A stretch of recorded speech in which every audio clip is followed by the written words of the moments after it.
2, question number 83. When a metallic surface is illuminated by with light of lambda, the stopping potential is V naught. When the same surface is illuminated by a light of wavelength 2 lambda, the stopping potential becomes V naught by 4. ठीक है, तो इसको हम लोग वही photoelectric effect वाले फॉर्मूले से करेंगे जिसमें स्टॉपिंग पोटेंशियल वाला भी होता है। इजी सा है, चलो देखते हैं क्या करेंगे। पहले कि हमारे पास स्टॉपिंग पोटेंशियल सारे दिए हुए हैं बेटा जी। तो देखो लैम्डा के लिए स्टॉपिंग पोटेंशियल क्या है, वी नॉट। ठीक है, और 2 लैम्डा के लिए स्टॉपिंग पोटेंशियल है वी नॉट बाई 4। ठीक, अब जो आइंस्टाइन का फोटो इलेक्ट्रिक इक्वेशन क्या है, आइंस्टाइंस फोटो इलेक्ट्रिक इक्वेशन क्या रहता है बेटा, E V is equal to H C by lambda minus H C by lambda naught. Right, अब हम केस 1 के लिए अगर करें तो ये क्या हो जाएगा, V naught is equal to H C by E और 1 upon lambda minus 1 upon lambda naught. ये इक्वेशन 1 हो गया। केस 2 के लिए क्या है, केस 2 के लिए V naught by 4 is equal to H C by E 1 upon 2 lambda minus 1 upon lambda naught. ये इक्वेशन नंबर 2 हो गया। डिवाइड करो 2 को 1 से, डिवाइडिंग 2 बाई 1।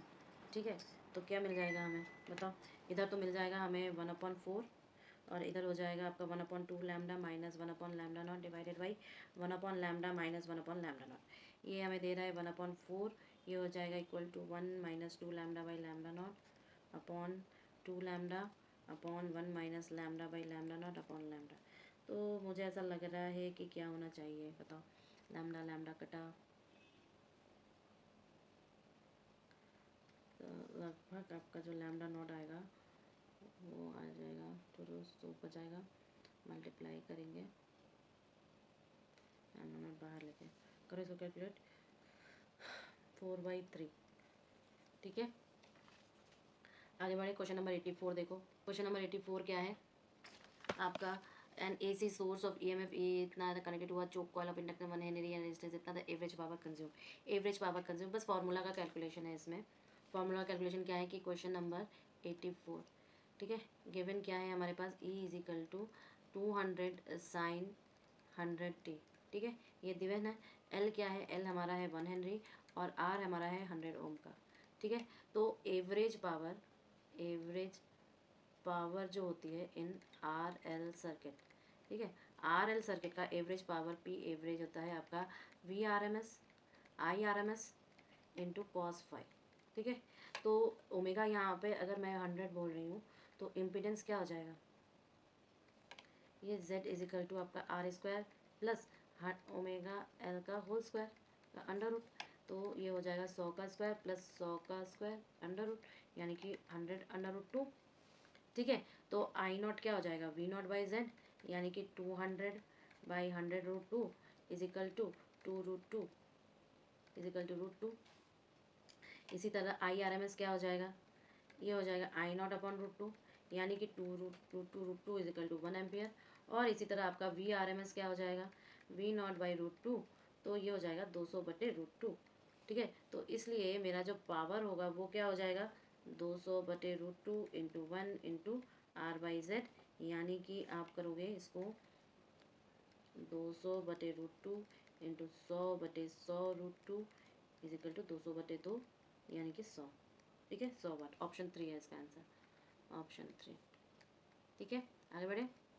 तो इसमें half activity of the radio active sample drops 1/16 of is initial value in 18 minutes. The half life of the material, half life पूछा है तो हाफ लाइफ कैसे निकालेंगे, हाफ लाइफ निकालेंगे भैया ए क्वेश्चन नंबर आपका 85 यहीं पे कर रही हूँ।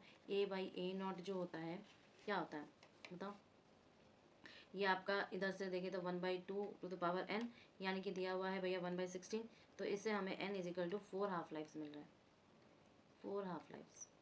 ठीक है, अब हाफ लाइफ का जो है आप बोलोगे कि ये 80/4 हो जाएगा यानी कि 20 मिनट्स का। ठीक है, तो option number 4, option number 20 minutes है ना, तो 2 है, सॉरी। क्लियर। अब 86 देखिए, the formation of the depletion region of the PN junction is primary cause. अरे यार ये तो हम जानते हैं। अब 86 का the diffusion of the charge carriers. ठीक है, इसके बाद देखो 87,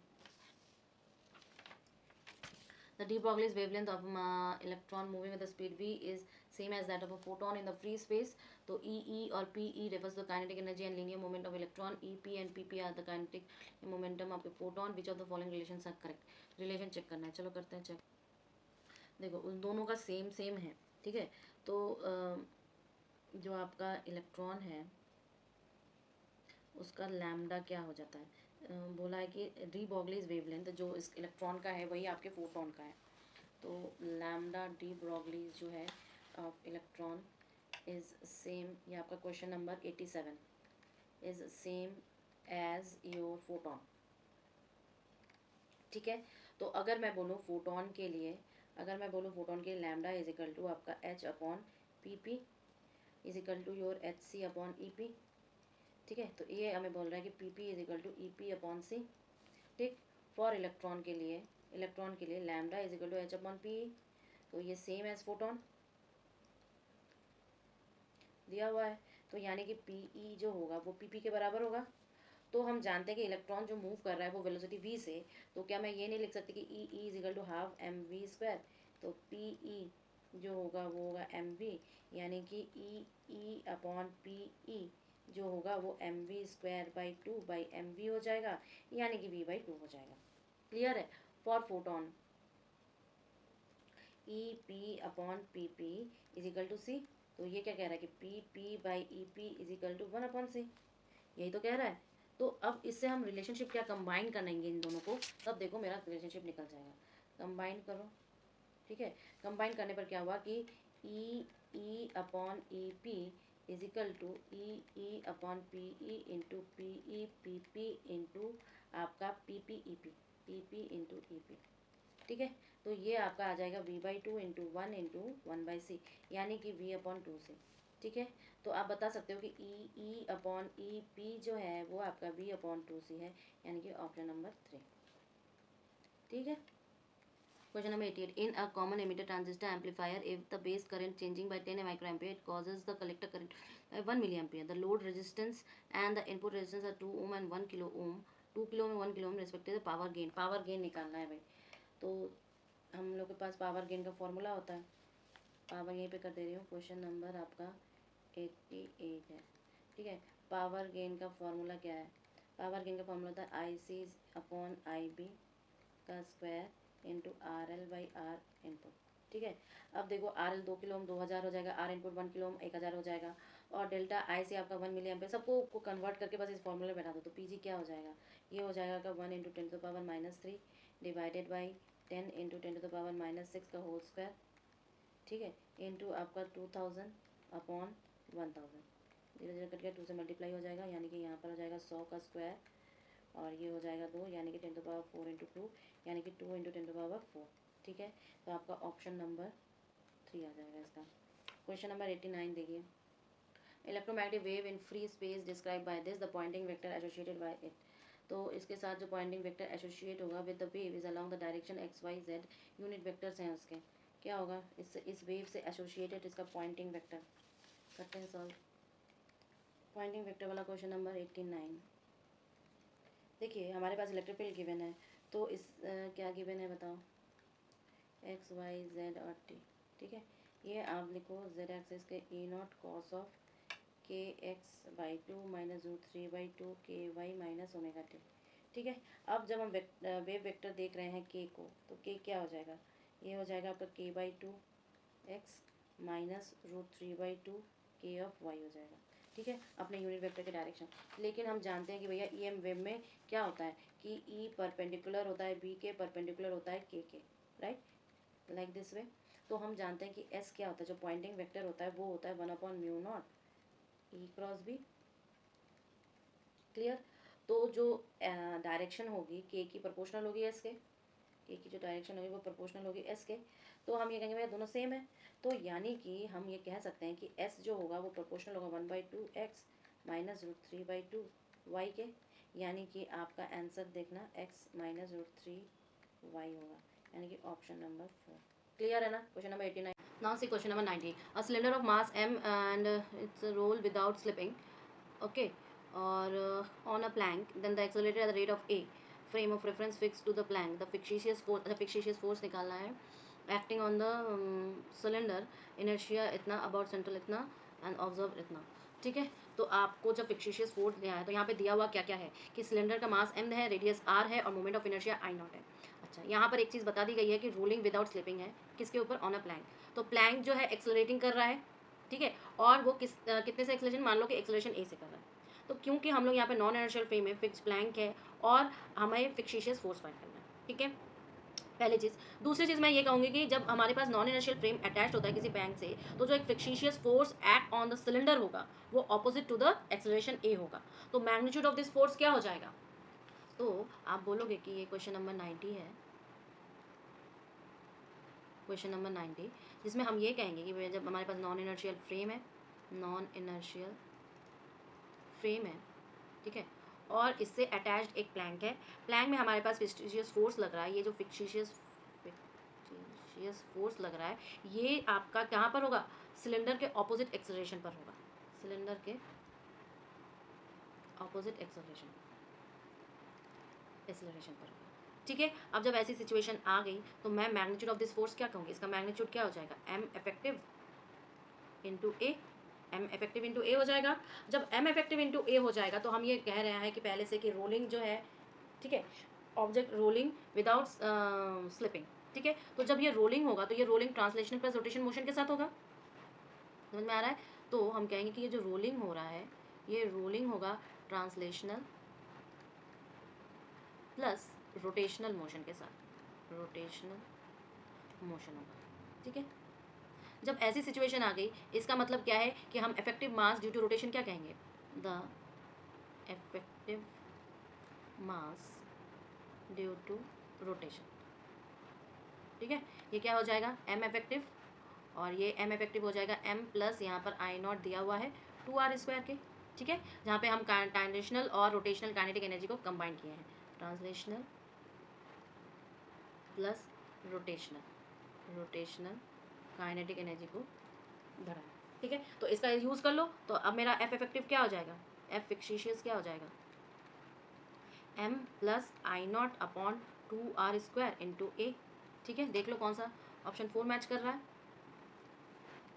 ठीक है, ये आंसर है, ऑप्शन आप देख लेना क्योंकि जैसा भेजा है मुझे फोटोग्राफ आप उस हिसाब से थोड़ा सा हो सकता है, बट सॉल्यूशन ऐसे ही निकलेगा। अब क्वेश्चन नंबर 91 देखिए, if a rod of a proper length L naught is moving with the velocity 0.8 c in a direction inclined at 60 degree to its own length relative to the frame S as shown in the figure, then the percentage contraction in the length is contraction निकालना है। कौन सा contraction है यहाँ पर, आपको यहाँ पर पैरेलल कंपोनेंट का कॉन्ट्रैक्शन देखना है, यानी कि आप ये कह सकते हो कि यहाँ पर हम लोग लेंथ कॉन्ट्रैक्शन एट एंगल पर देखना है।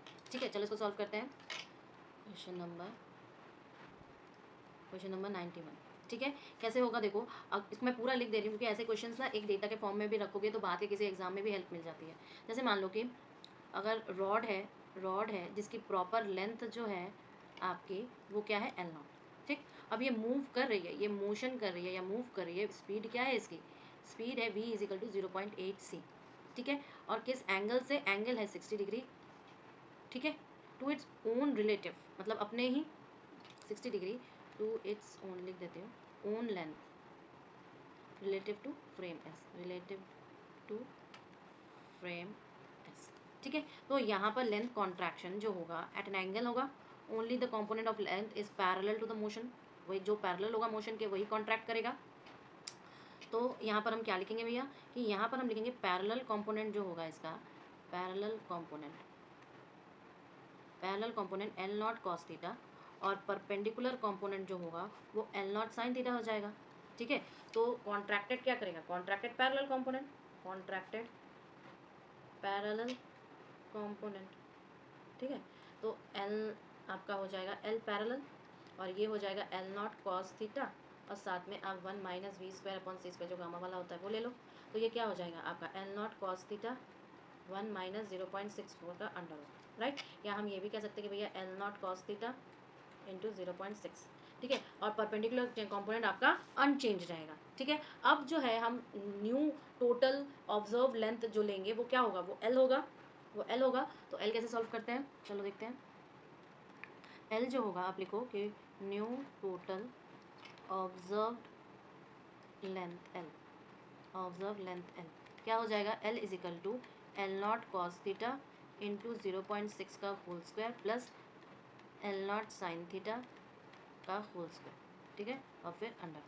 फिर क्या करेंगे, इसको सॉल्व करेंगे तो ये हो जाएगा 0.5 इंटू 0.6 का होल स्क्वायर प्लस √3/2 का होल स्क्वायर का under root is equal to ये हो जाएगा आपका L naught under root of 0.3 का होल स्क्वायर 0.8666। देखो इतना टाइम नहीं है तो आप मैच करोगे अगर तो कैलकुलेटर लेके ही बैठना।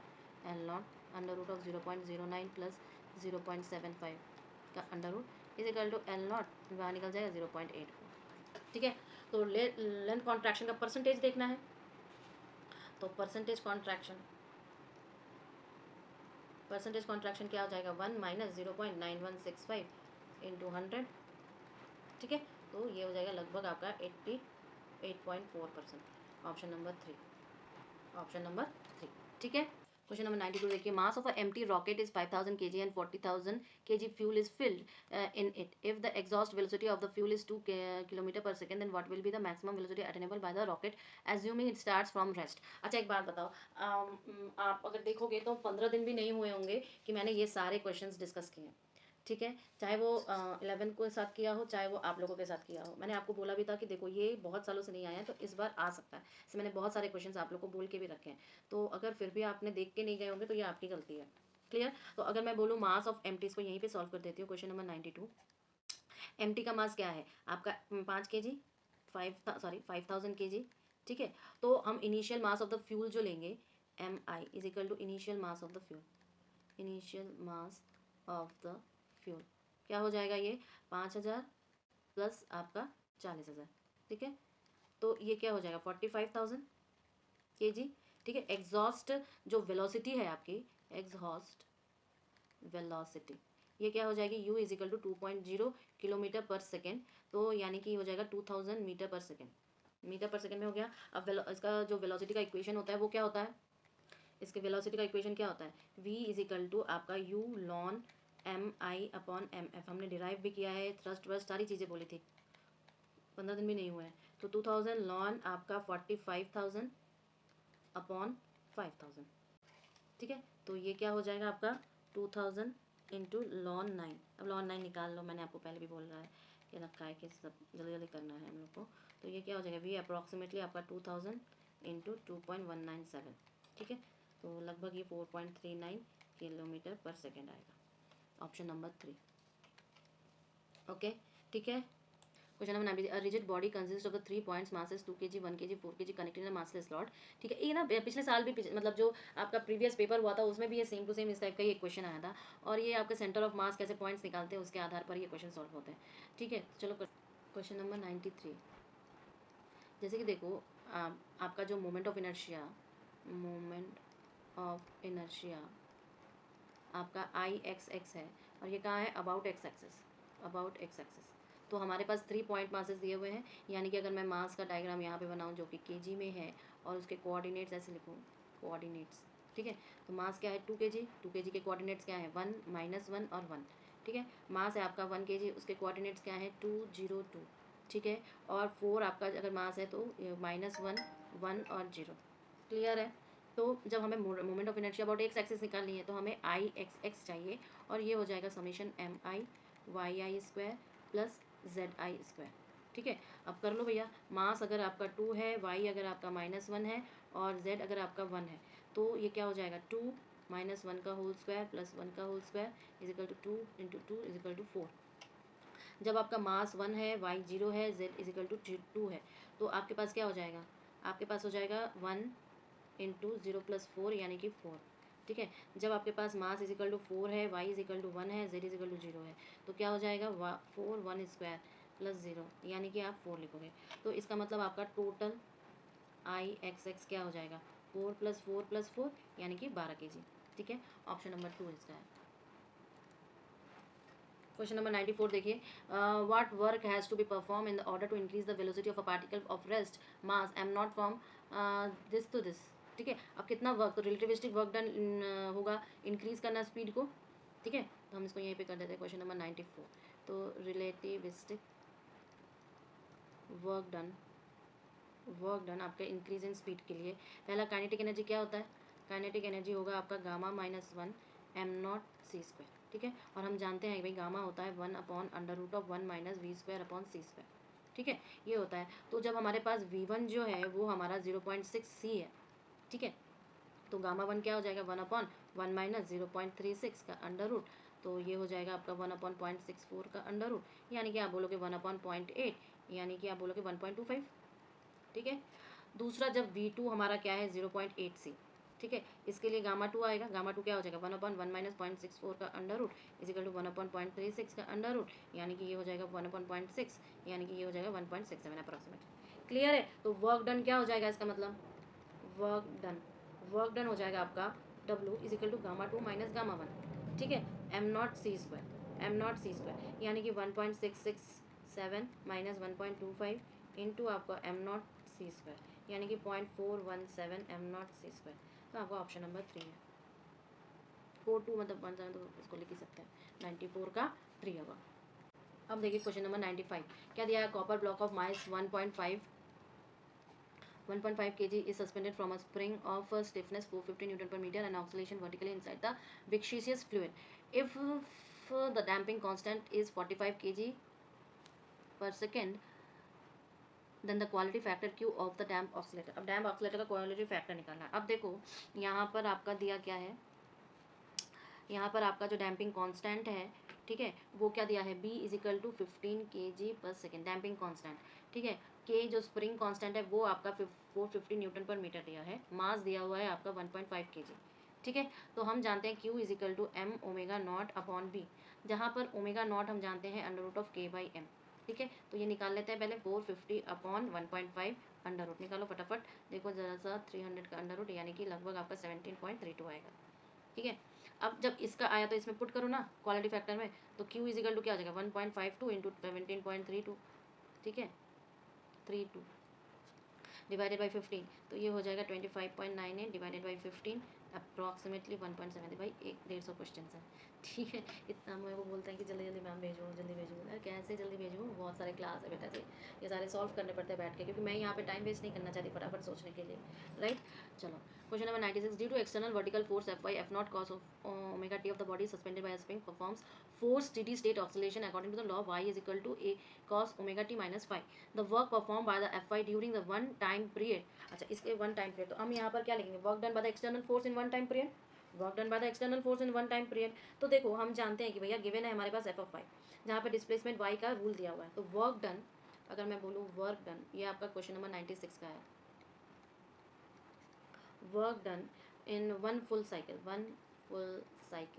ठीक है। तो क्या हो जाएगा W इज इक्वल टू आपका 0 से T तक Fy into D Y by D T into D T, ठीक है। तो हम जानते भैया इक्विवेलेंट होगा ये average power over a cycle, और यही चीज़ इक्विवेलेंट होगी आपकी average power over one cycle, ठीक है। तो इसका मतलब क्या है कि हम एवरेज पावर इंटू टी अगर करते हैं तो मेरा काम बन जाएगा, तो इसका मतलब मैं ये भी लिख सकती हूँ कि W इज इक्वल टू आपका एवरेज पावर इंटू टी, ठीक है, यानी कि ये हो जाएगा 1/2 F naught A cos five into T, ठीक है। तो बट जो हमारा वर्क डन है वन पीरियड का है, वर्क डन हमारा क्या है वन पीरियड का, बट वर्क डन जो है वो क्या है वन पीरियड का है, तो इसका मतलब मैं क्या करूँगी बताओ, तो मेरा वर्क डन जो हो जाएगा वो आपका pi A F naught cos of five, ठीक है। तो जो ये क्या है स्टैंडर्ड फोर्स ऑक्सीलेशन का फॉर्मूला है, ठीक है। तो ये क्या आपका क्या है standard forced oscillation, force oscillation का एक्सप्रेशन है, तो हम ये लिख सकते हैं भैया कि ये क्या है W is equal to pi F naught A cos phi, ठीक है। अगर A इज इक्वल टू मैं 1 ले लूँ मान लो F, तो ये मेरा क्या हो जाएगा F जो W है आपका एक्चुअली वो हो जाएगा पाई एफ नॉट कॉस फाइव, यानी कि आपका ऑप्शन नंबर 4 है इसका आंसर, 96 का 4 है, ठीक है। आगे करें क्वेश्चन नंबर 97, देखिए a hollow cylinder shaft of outer radius R inner radius small R is subject to a torque P, the maximum shear stress, अच्छा ये देखो एकदम स्टैंडर्ड फार्मूला है, इसमें कुछ तामझाम नहीं करना है, तो हम maximum shear stress in hollow cylinder लिख सकते हैं कि tau max occurs eight outer radius, ठीक है। जो टाउ मैक्स होगा वो कहाँ है आउटर रेडियस पर, तो मैं एक चीज़ और लिख देती हूँ कि जो टाउ मैक्स जो होगा ऑकर्स एट आउटर रेडियस, ठीक है, शेयर स्ट्रेंथ की बात कर रहे हैं। तो और ये टाउ मैक्स होगा क्या, ये होगा आपका 2Tr/πr4 - r4, ठीक है। और ये स्टैंडर्ड फॉर्मूला है, कहाँ से आता है, strength of a material for thin walled hollow shaft से आता है, सर्च कर लेना, ठीक है। आप जो मटेरियल साइंस की बुक है ना, आपको एमएससी में मिली होगी, उसमें ही है ये, ठीक है। क्वेश्चन नंबर 98 देखिए, a wire under tension vibrates with a fundamental frequency of 256 hertz. What would be the fundamental frequency if the wire were half long, twice as thick and under 1/4? मतलब इसमें मॉडिफाइड किया गया है चीज़ों को, ठीक है। अगर मैं क्वेश्चन नंबर 98 यहीं पे करते हैं। F1 जो है आपका 256 हर्ट्ज है, ठीक है। इनिशियल टेंशन टी दिया है, लेंथ एल दी है, मास पर यूनिट लेंथ जो है वो अगर आपकी म्यू है, ठीक है। तो अगर म्यू क्या है मैं बता देती हूँ, मास पर यूनिट लेंथ, ठीक है। तो अगर मैंने आपको ये किया कि मॉडिफाइड कंडीशंस, मतलब फाइनल में मॉडिफाइड जब किया गया उस वक्त क्या है, जो आपकी लेंथ है वो क्या कर दी, L/2 कर दिया गया है, और म्यू को जो किया गया है वो 4 टाइम्स किया गया है, 4 टाइम्स, यानी कि आप बोलोगे क्यों, क्योंकि म्यू r² किया गया है इसलिए म्यू को 4 टाइम्स हो जाएगा। अब थिकनेस जो है वो डबल कर दी, थिकनेस जो है वो डबल कर दी है, ठीक है। तो इसका मतलब जो मेरा फॉर्मूला होगा फंडामेंटल फ्रीक्वेंसी का, फंडामेंटल फ्रीक्वेंसी का फॉर्मूला, ठीक है, वो क्या हो जाएगा, वो F = 1/12 √T/μ, ठीक है। तो अब हम रेशियो लेंगे, टेकिंग रेशियोज, एक पहले का ले लो, एक दूसरे टाइम का ले लो। तो टेकिंग रेशियोज, अगर पहला वाला F1 है, दूसरा वाला F2 है, तो हम ऐसे नहीं कर सकते, F2/F1 = L/L/2 √T/4/T आपका 4μ,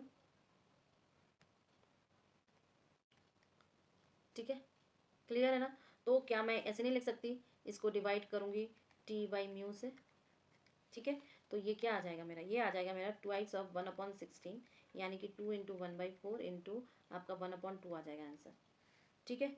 तो अब मेरा F2 क्या हो गया, इसका मतलब 256/2, यानी कि आप बोलोगे क्या कि 128 हर्ट्स, 128 हर्ट्स, 128 हर्ट्स कितने नंबर पर है, पहले नंबर पर, ऑप्शन नंबर 1 हो जाएगा 98 का, ठीक है।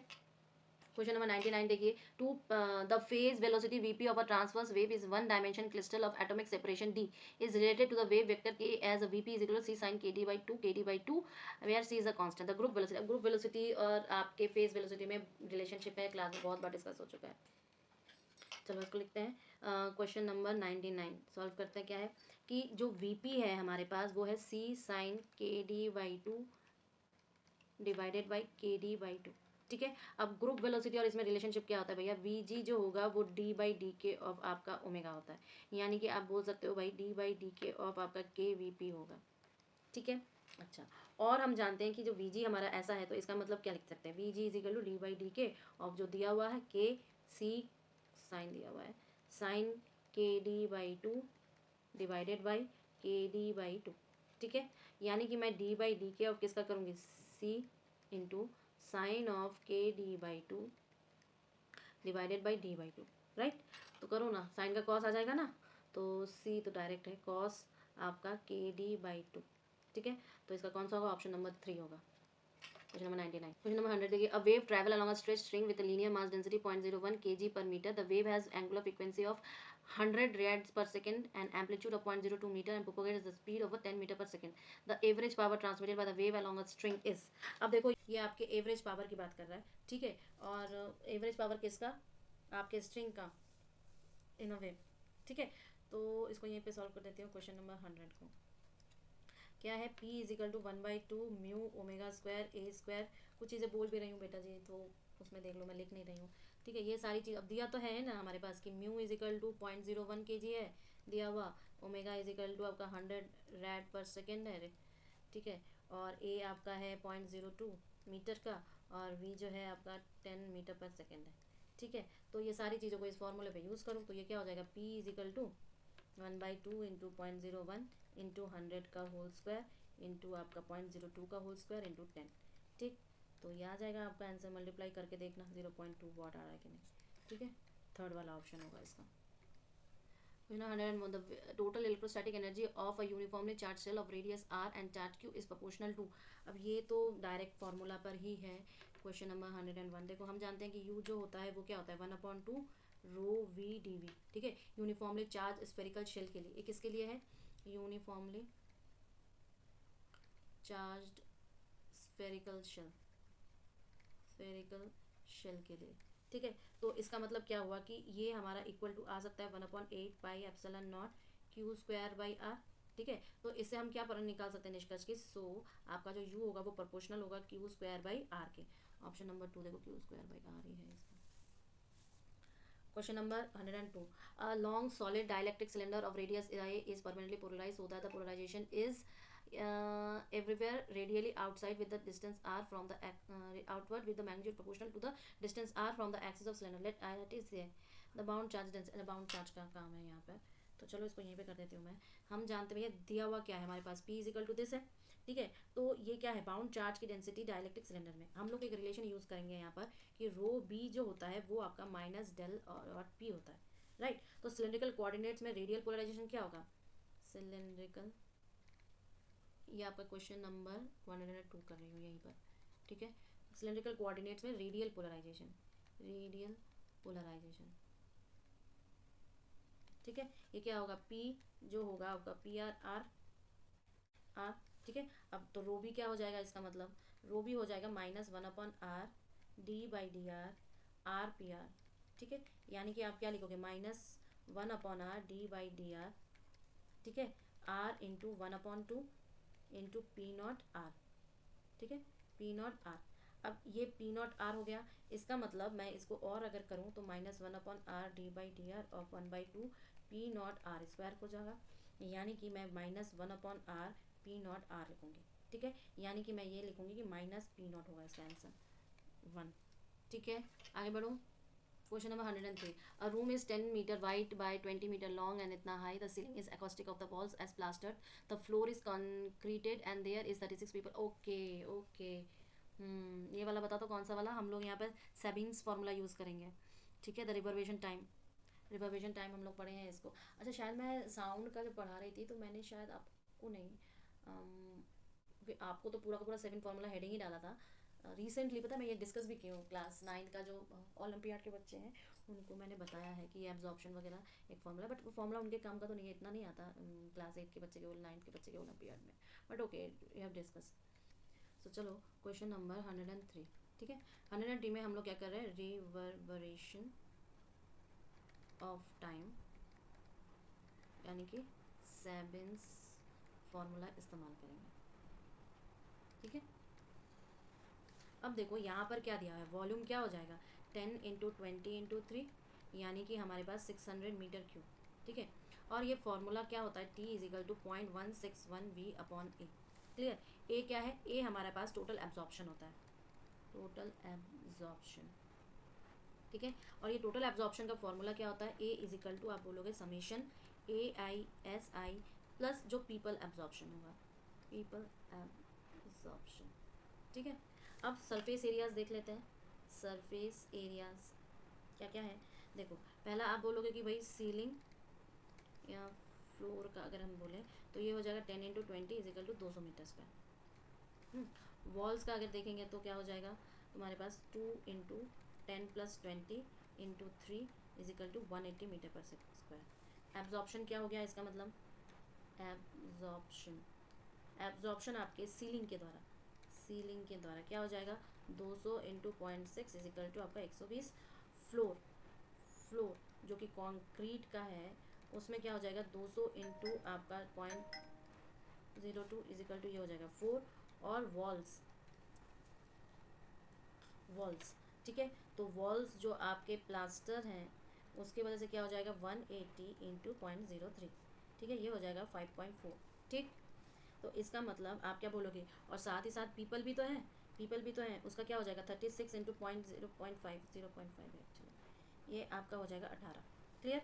तो टोटल करो ना, टोटल करो 120 प्लस 4 प्लस 5.4 प्लस 18, ये हो जाएगा लगभग आपका 147.4, ठीक है। तो टी वाला फॉर्मूला बैठाओ कि क्या है 0.6161 इंटू 600 डिवाइडेड बाई 147.4, ये अप्रॉक्सीमेटली आपका आ रहा है 96.6 अपॉन 147.4।